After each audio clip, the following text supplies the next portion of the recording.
Evet, haber etmiş ki hangi köyde olduğumuzu.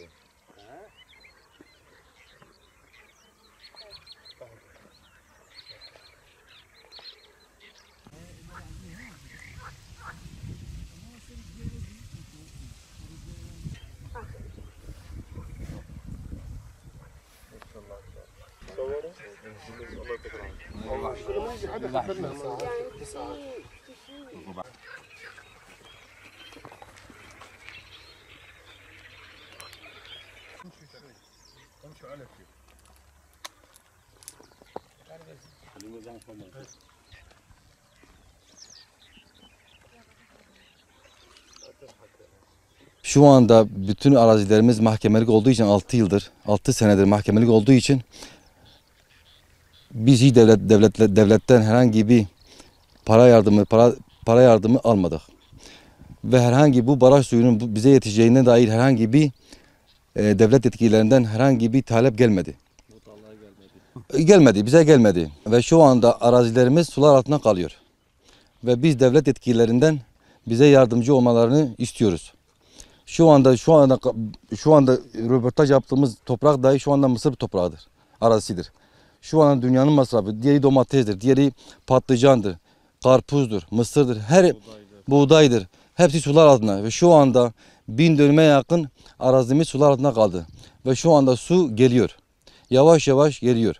Her gün 100 metre, 150 metre, 200 metre civarında su köye yaklaşıyor. Ve şu anda biz mağduruz. Bu mağduriyetimizin giderilmesi için yetkililerinden rica ediyoruz.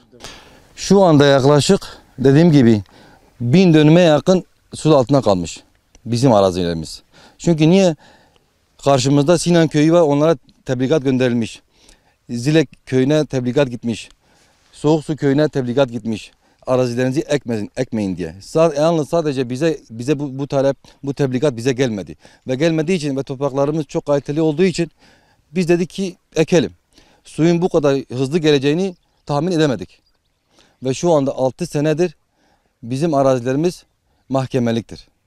Ve şu anda herhangi bir talep, devlet bize yardımcı olmuyor da olamıyor. Öyle diyelim. Çünkü 6 sene bu arazi mahkemeliktir.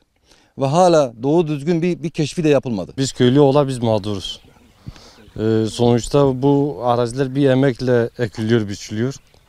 Ve bu emeğin karşılığını almadan şu an Ilısu Barajı'nın bize suyun yetişmesiyle sular altına kalıyor.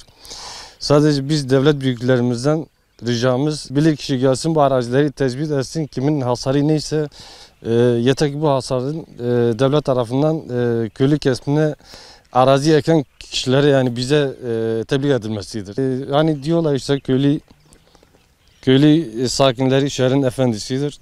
En azından devlet büyüklerimiz bu konuda bize yardımcı olsa memnun oluruz. Diyeceğim bu kadardır. Zaten görüntüler de her şey bellidir. Şu an bu araziler mahkeme yolundadır. Mahkemede herhangi bir karara bağlamamış. Daha süreç daha devam ediyor. Bellidir zaten. 60 yıldır, 70 yıldır, 80 yıldır zaten bu araziler hepsi dedelerimizden, babalarımızdan bize kalmış. Yani devlet büyüklerimizden tek ricamız bize yardımcı olmasıydı, bu mağduriyetin giderilmesidir. Selamun Aleyküm. هذا مشروع سويناه للسوريين ونشتغل هنا عائلة كبيرة وجينا أجرنا أرض هون كلفنا مشروع شيء 300,000 ليرة تركي وجبناها هدية من الناس. Babam kendisi, biz Suriyeliyiz kendimiz. 7 yıldır Batman'a yani Türkiye'ye geldik. Eskiden babam ziraat mühendisiydi Suriye'de. Biz de yani bu köyde böyle bir şey olacağını yani tahmin etmemiştik. Köylüler bize yardım etti. Sağ olsunlar, herkes bize yardım etti. Herkese teşekkür ederiz. Yetkililerden de yardım istiyoruz. Yani bütün tarlalar gitti. Köylülerin tarlası geldi. Yani az önceki abilerin anlattığı gibi de yani diğer köylülere uyarı geldi ama bizim köyümüze uyarı gelmedi. أنا المشروع هذا لما سوينا نموذج للمنطقة كلها ولما جينا نشتغل ونشيت لنا جهاز خرب نشتغل اجانا المي. Biz de yani babam بدون انذار يعني بدون ما نعرف. Biz uyarsız biz buraya geldik yani diyor ki işte yani bilmiyorduk, herkesten yardım alarak buraya geldik yani köylüler sağ olsun bize yardım etti. Bu durumda yani yetkililere sesleniyorum. Yani ne olursa olsun gelirseniz yardım ederseniz çok seviniriz.